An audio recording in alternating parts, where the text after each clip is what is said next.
வணக்கம். அமரர் கல்கி அவர்களின் சிவகாமியின் சபதம் பாகம் 3 பிக்ஷுவின் காதல் அத்தியாயம் 5 காஞ்சி ஒற்றன்.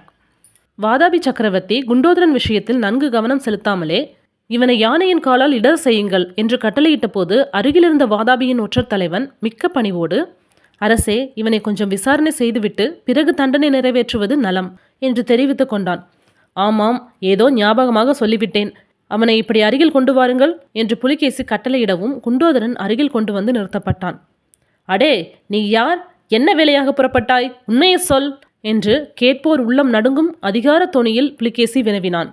வாதாபி மன்னன் சென்ற 18 மாத காலத்தில் தமிழ் மொழியை நன்றாக பேசவும் பேசியதை தெரிந்து கொள்ளவும் பயின்றிருந்தான் என்பதை இந்த இடத்தில் நாம் குறிப்பிட வேண்டும்.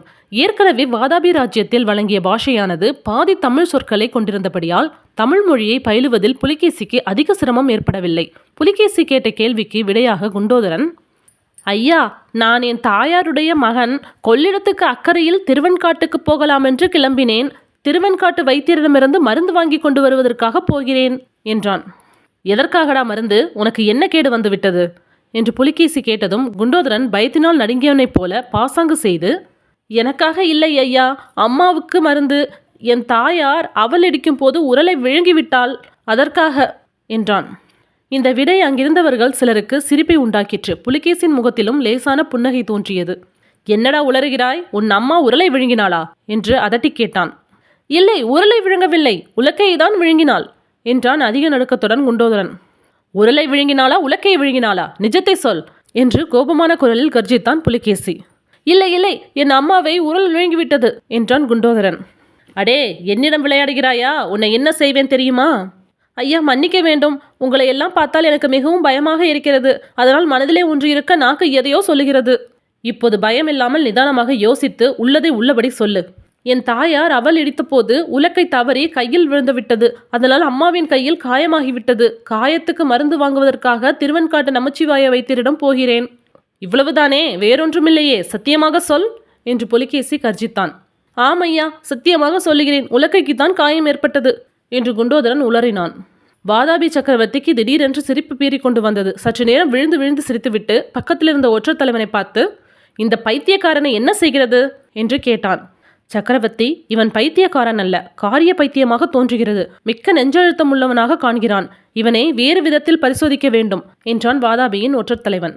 குண்டோதரன் பிடித்து கொண்டு வந்திருந்த வீரர்களின் தலைவன் சக்கரவர்த்தியின் அருகில் நெருங்கி, பிரபு, இதோ இந்த ஓலை இவனை சோதித்த போது அகப்பட்டது என்பதாக சொல்லிவிட்டு கொடுத்தான். புலிகேசி அதை வாங்கி முன்போலவே அங்கிருந்த லிகிதனிடம் கொடுக்க அவன் ஓலையை படிக்கலானான். மீனக்கொடியோனுக்கு ரிஷபக்கொடியோன் விடுத்த நிருபம். வடதேசத்து கடுவாய் உம்மை காண்பதற்காக கொள்ளிட நதிக்கு வந்திருப்பதாக தெரிகிறது.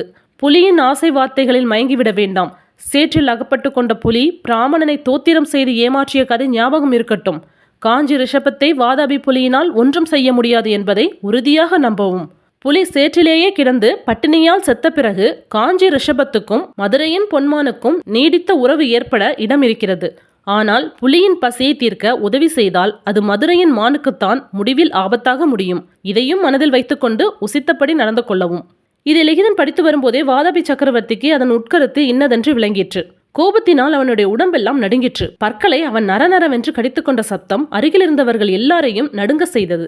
குண்டோதரன் சற்று முன்னால் பயந்தவன் போல நடித்து உரல் உலக்கை என்றெல்லாம் பேசியதையும் அதை கேட்டு தான் சிரித்ததையும் நினைத்த போது உண்டான அவமான உணர்ச்சியானது புலிகேசியின் கோபத்திற்கு இன்னும் தூபம் போட்டது. அடே ஒற்றா, வாதாபி புலிகேசியுடன் நான் விளையாட துணிந்தாய்? கொண்டு போங்கள் இவனை. இவனுடைய கண்களை பிடுங்கிவிட்டு கழுத்தை வெட்டி கழுகுக்கு போடுங்கள் என்று கர்ஜித்தான். இப்படி குரூரமான ஆங்கையிட்ட போது புலிகேசியின் கழல் போல சிவந்த கண்கள் குண்டோதரனை உற்று நோக்கின. அவ்விதம் நோக்கிய கண்களில் திடீரென கோபம் தணிந்து அளவில்லா ஆச்சரியத்தின் அறிகுறி தென்பட்டது.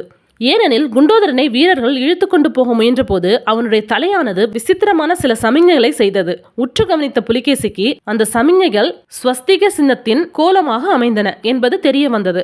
அதனாலே தான் அவனுடைய கண்களில் அத்தகைய வியப்பு குறி தோன்றியது. நில்லுங்கள் என்று புலிகேசி மறுபடியும் கூவினான். இந்த ஒற்றனிடம் நான் இன்னும் சில விஷயங்கள் கேட்க வேண்டும். இவனை இங்கேயே தனியாக விட்டுவிட்டு மற்றவர்கள் கூடாரத்துக்கு வெளியே போங்கள் என்று கட்டளையிட்டான். ஹாய் ஃப்ரெண்ட்ஸ், உங்களுக்கு இந்த கதை பிடிச்சிருந்தா லைக் பண்ணுங்கள், ஷேர் பண்ணுங்கள், மறக்காமல் சப்ஸ்கிரைப் பண்ணுங்கள். தேங்க்யூ.